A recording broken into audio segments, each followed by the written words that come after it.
भगवान शिव ने बताया स्त्री और पुरुष में सबसे बड़ा पापी कौन है।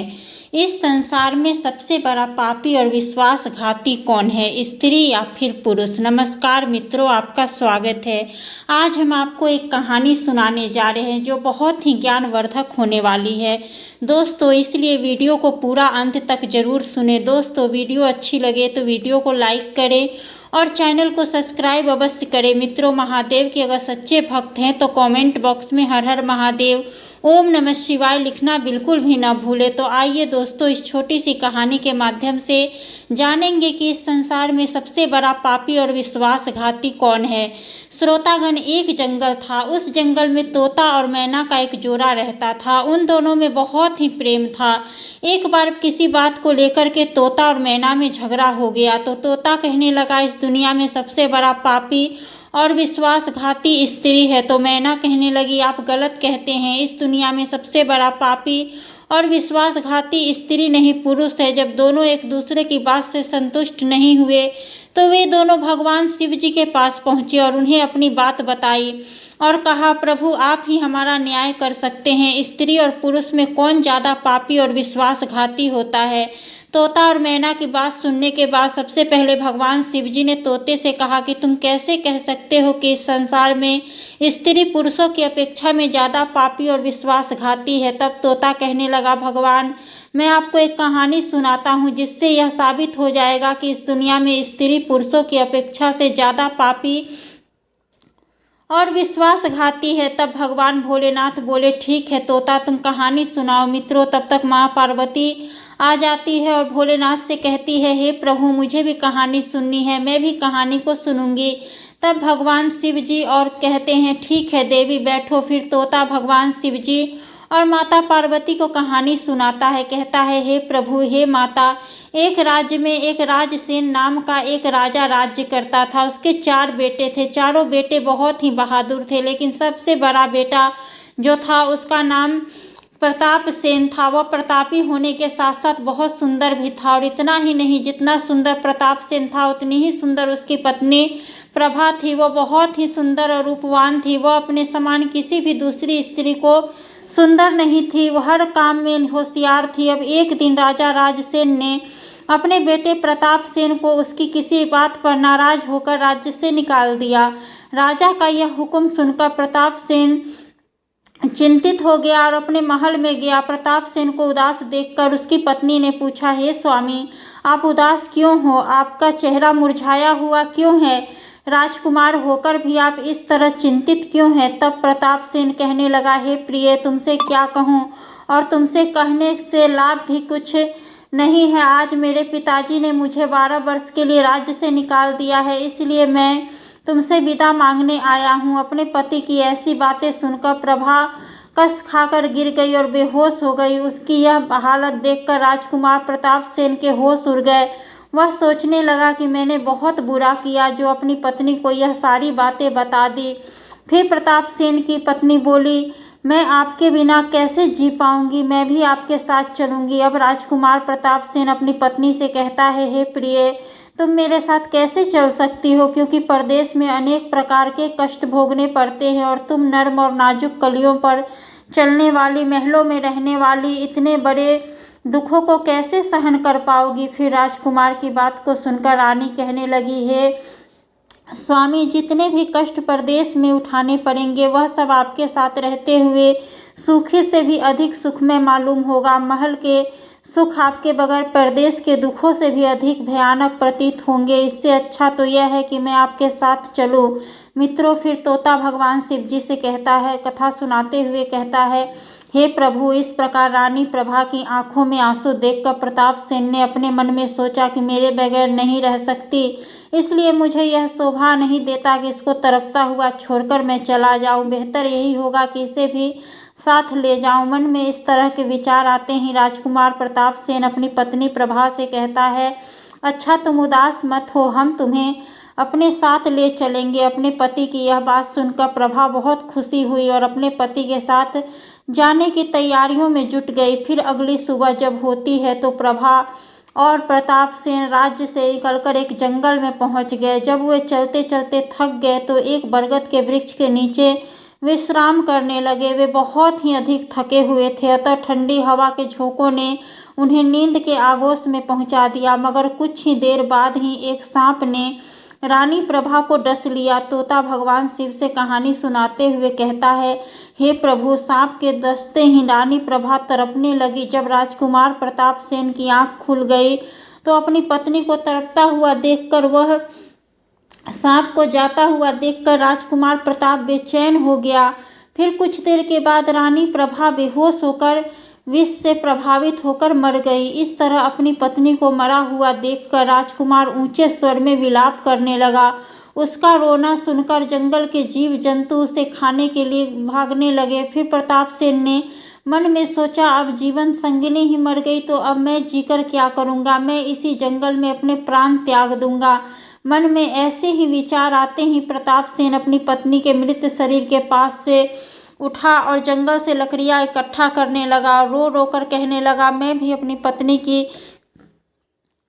चिता में जलकर अपने प्राण त्याग दूंगा। बस संयोगवश उसी समय पर स्वर्ग से एक देवदूत आए और उन्होंने राजकुमार को रोता बिलखता हुआ देखा और रोने की आवाज़ सुनी तो उनको दया आ गई। फिर वह देवदूत राजकुमार प्रताप सेन के पास पहुंचे और कहने लगे, तुम क्यों रो रहे हो? आखिरकार तुम्हारा दुख क्या है? फिर राजकुमार ने उस देवदूत से कहा, मुझ में अपना दुख कहने की भी शक्ति नहीं है। जी चाहता है यह धरती फट जाए और मैं इसमें समा जाऊं। राजकुमार की ऐसी बातों को सुनकर देवदूत को दया आ गई और उन्होंने उससे कहा, तुम मुझे अपना हाल बताओ, हो सकता है मैं तुम्हारी कुछ मदद कर सकूं। फिर प्रताप सेन ने कहा, मैं एक राज्य का राजकुमार हूँ और राजा का पुत्र हूँ। मेरे पिता ने मुझे राज्य से निकाल दिया, इसलिए मैं और मेरी पत्नी इस जंगल में आ गए। यहाँ आकर मेरी पत्नी एक सांप के काटने से मर गई। उसका विरह मुझसे सहन नहीं हो रहा, इसीलिए मैं लकड़ियाँ एकत्रित कर रहा हूँ ताकि अपनी पत्नी के साथ जलकर मैं अपने प्राण त्याग दूँ। इस प्रकार राजकुमार की बातों को सुनकर वह देवदूत कहने लगा, राजकुमार तू बड़ा मूर्ख है। यह तो संसार है, यहाँ मनुष्यों का आना जाना ही लगा रहता है। एक दिन यह शरीर सबको छोड़ना पड़ेगा, यह तू भी जानता है। इस संसार में कोई भी किसी के साथ न आया है न किसी के साथ जाएगा। तू बुद्धिमान होकर भी ऐसी बात करता है। अगर तू जीवित रहेगा तो तुझे बहुत सी रानियाँ मिल जाएगी, इसीलिए तू मेरा कहना मान और इस मरने के विचार को त्याग दे। इस मानव शरीर को पाने के लिए देवता भी तरसते हैं, फिर तू इस तन को क्यों नष्ट करना चाहता है? मित्रों, फिर तोता शिवजी से कहानी सुनाते हुए आगे कहता है, हे प्रभु, इस प्रकार देवदूत की बातों को सुनकर राजकुमार प्रताप सेन कहने लगा, महाराज, आपने जो कुछ भी कहा वह सत्य है, किंतु ऐसी पतिव्रता पत्नी तो मुझे किसी जन्म में भी नहीं मिलेगी और न ही इसका वियोग मुझसे सहन होगा, इसलिए मैं इसके साथ ही मरूंगा। फिर राजकुमार की बातों को सुनकर देवदूत ने जान लिया कि यह अपनी पत्नी के बिना नहीं रह सकता। तब देवदूत ने राजकुमार से कहा कि हे राजकुमार, तेरी पत्नी के जीवित होने का केवल एक उपाय है। अब तुम मेरी बात को ध्यान से सुनो। यदि तुम इस उपाय को कर सकते हो तो तुम्हारी पत्नी जीवित हो जाएगी। राजकुमार कहता है, महाराज, आप जो भी कहेंगे मैं वह सब कुछ करने के लिए तैयार हूँ, मेरी पत्नी जीवित हो जाए। देवदूत ने कहा, राजकुमार, तुम्हारी पत्नी की आयु केवल वर्ष थी जो इसने भोग ली। इधर तुम्हारी उम्र 70 की है, जिसमें से 30 वर्ष बीत चुके हैं। तुम्हारी उम्र में 40 वर्ष अभी बाकी है, यानी तुम्हारे जीवन 40 वर्ष की बाकी है। यदि तुम अपनी आयु का आधा भाग अपनी पत्नी को दे दो तो वह दोनों की आयु बराबर हो जाएगी। यदि यह बात तुम्हें स्वीकार है तो तुम्हारी पत्नी अभी जीवित हो जाएगी।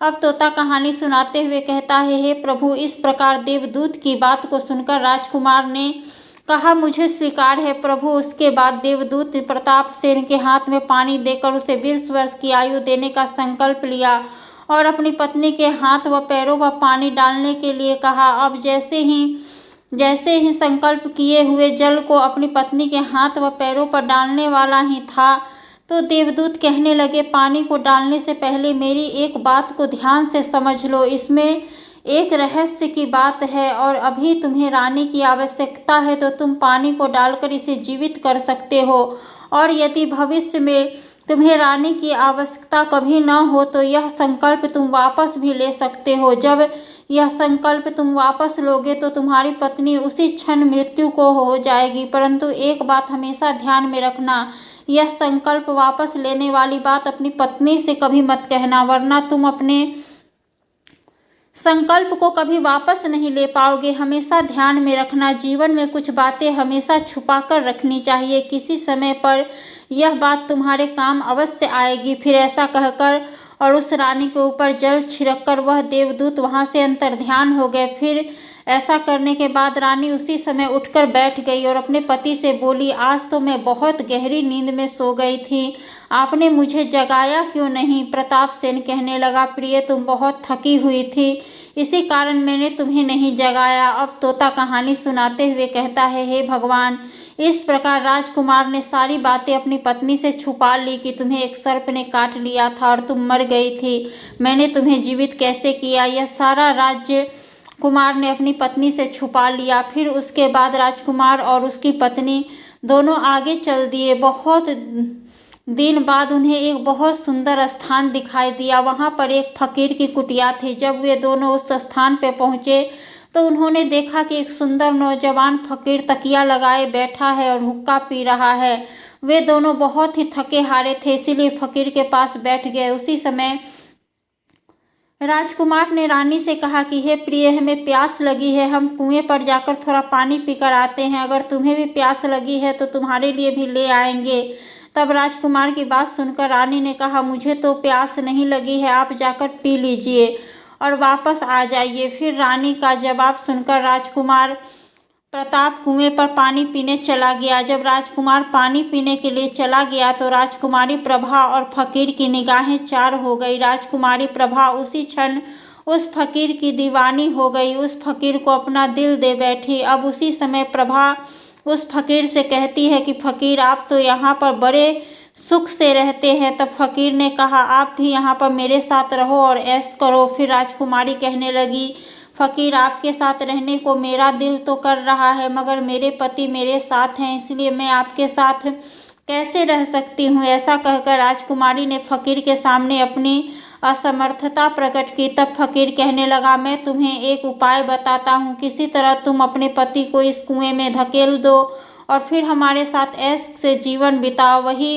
उस फकीर की बात सुनकर राजकुमारी ने कहा, ठीक है, मैं ऐसा ही करूँगी। अब इतनी ही देर में राजकुमार पानी पीकर अपनी रानी के पास आया तो रानी कहने लगी, मुझे भी अब प्यास लग आई है, आप कुएं पर वापस चलकर मुझे भी पानी पिला लाओ। तब राजकुमार ने कहा, मैंने तुमसे पहले ही पूछा था, तब तुमने मना कर दिया था। खैर, तुमको अगर प्यास लगी है तो मैं अभी कुएं से पानी लेकर आता हूँ। जब कुएं पर पानी लेने चला तो रानी भी उसके साथ चली गई और कहने लगी, मैं भी तुम्हारे साथ चलती हूँ।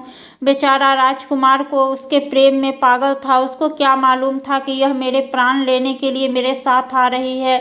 दोस्तों, सच कहते हैं कि स्त्रियों के चरित्र को तो देवता भी नहीं जान पाए तो मनुष्य क्या चीज़ है। उसके जाल में तो अच्छे अच्छे इंसान भी फंस कर रह जाते हैं। जब राजकुमार प्रताप कुएं पर जाकर पानी निकालने लगा तो रानी ने पीछे से अपने राजकुमार को धक्का दे दिया और उसे कुएं में गिरा दिया और वह उस फकीर के पास वापस आ गई। फिर वह फकीर रानी को कैसे कहा वहां से लेकर चला जाता है और दोनों एक बड़े शहर में जाकर आनंद से रहने लगते हैं। उस फकीर ने प्रभा को कुछ ही दिनों में ऐसा नाचना गाना सिखाया कि उसके समान नाचने वाली कोई नृत्यांगना उस शहर में दूसरी कोई नहीं थी। धीरे धीरे वह राजकुमारी सारे शहर में प्रसिद्ध हो गई। इस प्रकार रानी के नाचने गाने के कारण से वह फकीर धनवान हो गया। अब रानी उस फकीर के साथ बड़ी मौज मस्ती के साथ रहने लगी। इधर रानी फकीर के साथ ऐश करने लगी और उधर जिस समय पर रानी ने अपने पति को कुएं में धकेला था, देवयोग से एक जंजीर जो कुएं में लटकी हुई थी उसके हाथ में आ गई और राजकुमार उसको पकड़कर कुएं में लटक गया और भगवान को याद करता रहा और सोचने लगा कि मैंने रानी को एक नया जीवन दान दिया और रानी ने मेरे साथ ऐसा विश्वासघात किया। संयोगवश उसी दिन बंजारों का एक काफिला उस स्थान पर आकर ठहर गया। उस काफिले में से एक बंजारा डोर और रस्सी लेकर उस कुएं पर पानी भरने लगा। जब उसने कुएं में डोर डाला तो राजकुमार ने उसका डोर पकड़ लिया। तब वह बंजारा अचानक चौंक गया और कुएं में झांक कर कहने लगा, तुम कौन हो? तो राजकुमार ने कहा, भाई मैं आफत का मारा एक इंसान हूँ, भगवान के लिए मुझको बाहर निकालकर मेरी जान बचा लो, मैं सारी उम्र आपका एहसान नहीं भूलूंगा। ऐसा कहकर राजकुमार उस बंजारे से प्रार्थना करने लगा। फिर राजकुमार के दुख को देखकर उस बंजारे को उस पर दया आ गई और उसने कुएं से बाहर निकाल लिया और फिर पूछा, हे भाई तुम कौन हो, तुम इस कुएं में कैसे गिरे, तुम मुझे अपना हाल बताओ। यदि तुम मुझसे पूछना ही चाहते हो तो मैं आपको अपनी बीती जरूर सुनाता हूँ। इस प्रकार राजकुमार ने दुखी मन से अपना सारा हाल उस बंजारे को कह दिया। फिर बंजारा उसकी नेकी और रानी की करतूत सुनकर अफसोस करते हुए कहने लगा कि त्रिया चरित्र को भगवान भी नहीं समझ पाए तो मनुष्य कैसे समझेगा। ऐसा कहकर उस बंजारे ने राजकुमार प्रताप को अपने सीने से लगा लिया और बोला, तुम किसी प्रकार की कोई चिंता मत करो, भगवान बड़े दयालु हैं, वह तुम्हारा भला अवश्य ही करेंगे। और ऐसा कहकर उस बंजारे ने राजकुमार से कहा, अगर तुम चाहो तो हमारे डेरे में हमारे साथ रह सकते हो। फिर राजकुमार ने उस बंजारों के साथ रहना स्वीकार कर लिया। अब संयोगवश कुछ दिनों के बाद बंजारों का वह डेरा उसी शहर में आया जिसमें राजकुमार की पत्नी प्रभा और वह फकीर रह रहे थे। उस शहर को देखकर राजकुमार ने बंजारों से कहा, भाई मेरी कुछ दिन इस शहर में रहने की इच्छा है, यदि आपकी आज्ञा हो तो कुछ दिन मैं इस शहर में बिताना चाहता हूँ। तब बंजारे ने कहा, भाई आपकी जैसी मर्जी हो आप करें, मुझे कोई आपत्ति नहीं है। फिर राजकुमार उन बंजारों से विदा लेकर शहर में आया और किसी काम की तलाश में घूमने लगा। फिर कुछ दिनों के बाद राजकुमार की मेहनत रंग लाई और उसे एक बड़े व्यापारी के यहाँ नौकरी मिल गई। इस प्रकार राजकुमार उस व्यापारी के यहाँ पर रहने लगा और बड़ी लगन और प्यार से अपना काम करने लगा। राजकुमार का काम देखकर उस व्यापारी ने उसको बड़ा मान सम्मान दिया और उसे अपने यहाँ का मुनीम बना लिया। दोस्तों, तोता आगे कहता है, हे प्रभु। फिर इस प्रकार राजकुमार के दिन बड़े ही चैन से गुजरने लगे। फिर एक दिन संयोगवश उस नगर के राजा के यहाँ पर रानी प्रभा के नृत्य का आयोजन हुआ। राजा ने उस शहर के तमाम बड़े व्यापारियों को और सेठ साहूकारों को अपने यहाँ पर इस नृत्य का अवलोकन करने के लिए आमंत्रित किया। जिस दिन रानी प्रभा का नृत्य होना था, शहर के सब व्यापारी और सेठ साहूकार राजा के यहाँ पर पहुँचे। राजकुमार ने भी रानी के नृत्य की गायन की बड़ी तारीफ सुन रखी थी, तो उसने भी मन में सोचा कि मुझे भी इस नर्तकी का नृत्य अवश्य ही देखना चाहिए। ऐसा सोचकर राजा के यहाँ अपने सेठ के साथ पहुँच गया। उधर रानी उस समय वह अप्सरा के समान अत्यंत ही सुंदर लग रही थी। अब रानी प्रभा ने अपने कई राग बड़े ही सुंदर ढंग से अपनी सुरीली आवाज में गाए, जिन्हें सुनकर महफिल में जमे सभी लोग वाह वाह करने लगे। राजा ने से लेकर प्रजा तक सबने उसे बहुत से इनाम दिए। राजकुमार ने भी अपने हाथ की अंगूठी जिसमें हीरा जड़ा हुआ था उतार कर रानी प्रभा को भेंट कर दी। तब रानी प्रभा ने उस अंगूठी को पहचान लिया और मन ही मन कहने लगी, बड़ा गजब हो गया, कमबख्त मेरा पति तो जिंदा है और यहाँ तक आ पहुँचा है। अब यह मुझे जीवित नहीं छोड़ेगा, इसलिए अब मुझे कुछ ऐसा उपाय करना चाहिए जिससे यह मारा जाए। फिर रानी प्रभा ने एक उपाय सोचा, अब मैं एक काम करूंगी कि यहाँ के राजा को एक तरफ करकते हुए ऐसी रागनी सुनाऊंगी और राजा को खुश करूंगी, और जब राजा मुझसे खुश हो जाएंगे तो मुझसे कुछ मांगने के लिए कहेंगे, तो फिर मैं राजा के द्वारा इसे मरवा दूंगी। इस प्रकार राजकुमारी प्रभा ने एक बहुत ही तरक रागनी उस राजा को सुनाई। रानी की इस वसंत बहार को सुनकर राजा बहुत ही खुश हुए और रानी से बोले, बोलो क्या चाहिए तुम्हें, तुम जो मांगोगी वह तुम्हें मिलेगा। अब वह रानी कहने लगी, महाराज यदि आप मुझसे प्रसन्न हैं तो पहले आप मुझे वचन दीजिए कि जो मैं मांगूंगी आप मुझे वही देंगे। फिर रानी की बात सुनकर राजा ने उसे वचन दे दिया। तब प्रभा ने राजा से कहा कि हे महाराज, आपकी सभा में एक चोर है, आप उसको मृत्यु दंड दे दीजिए। तब राजा ने रानी प्रभा से कहा, तुम उस चोर को जल्दी से मेरे समक्ष पकड़ कर लाओ। फिर रानी प्रभा ने राजकुमार प्रताप का हाथ पकड़ा और उसे राजा के सामने ले गई। अब राजा ने अपने सैनिकों को आदेश दिया कि इस चोर को जल्लादों के हवाले कर दो।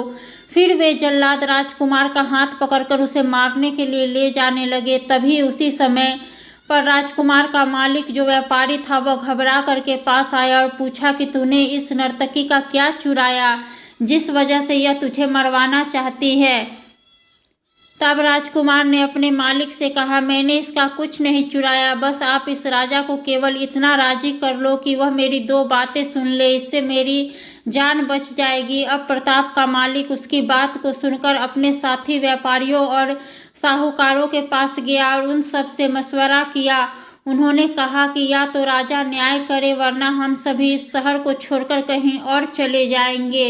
सलाह मशवरा करके सारे व्यापारी राजा के पास आए और कहने लगे, हे महाराज, हमारा मुनीम निर्दोष मारा जा रहा है। वह कहता है कि राजा ने मुझे मारने की आज्ञा दी है। मैं भी राजा को अपनी 2 बातें सुनाना चाहता हूँ।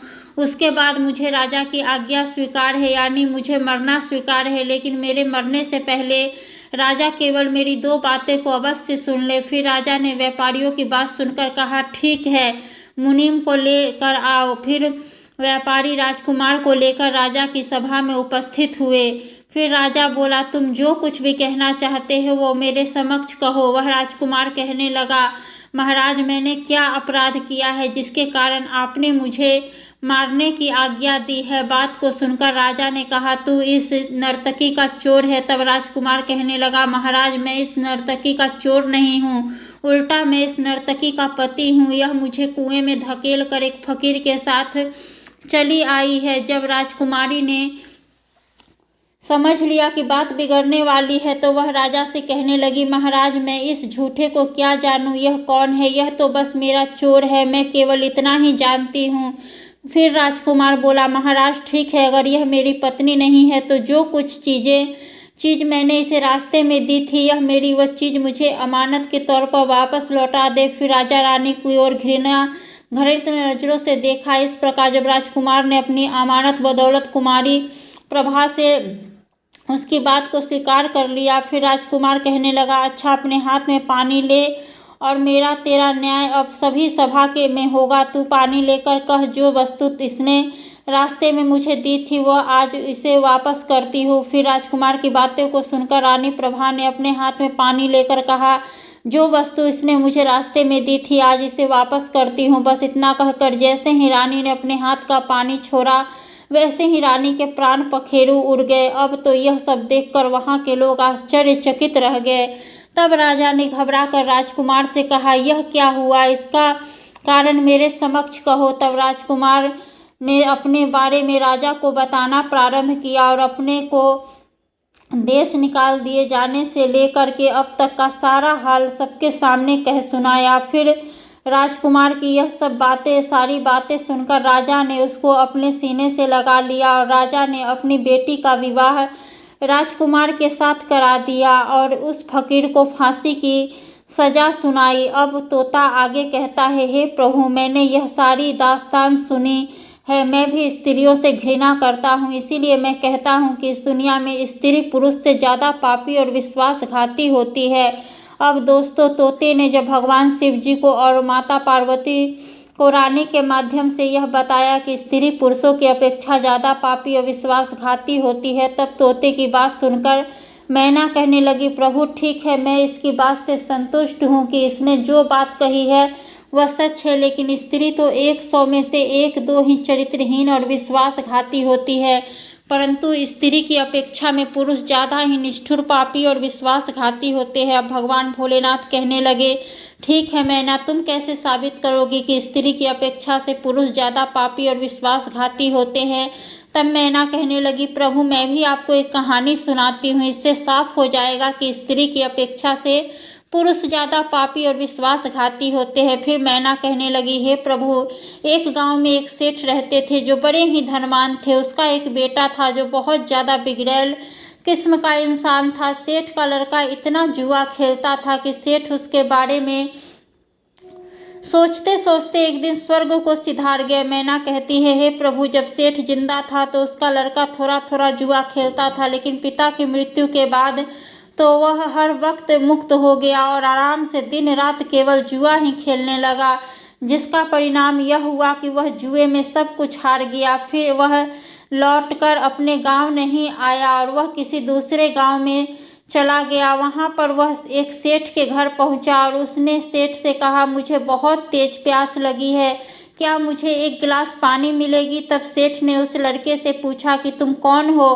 क्या करते हो और कहाँ से आए हो? जिसके उत्तर में उस लड़के ने कहा, मैं एक व्यापारी हूँ, मैं जहाज से जा रहा था व्यापार करने में, मेरा सामान समुद्र में डूब गया, इसीलिए यदि आप मेरी कुछ मदद कर दे तो अच्छा होगा। फिर उस सेठ ने लड़के की बात सुनी और वे उसकी बातों के जाल में फंस गए। फिर सेठ कहने लगे, बेटा तुम दिखने में ठीक ठाक हो, कमा भी लेते हो, तो क्या मेरी बेटी से विवाह करोगे?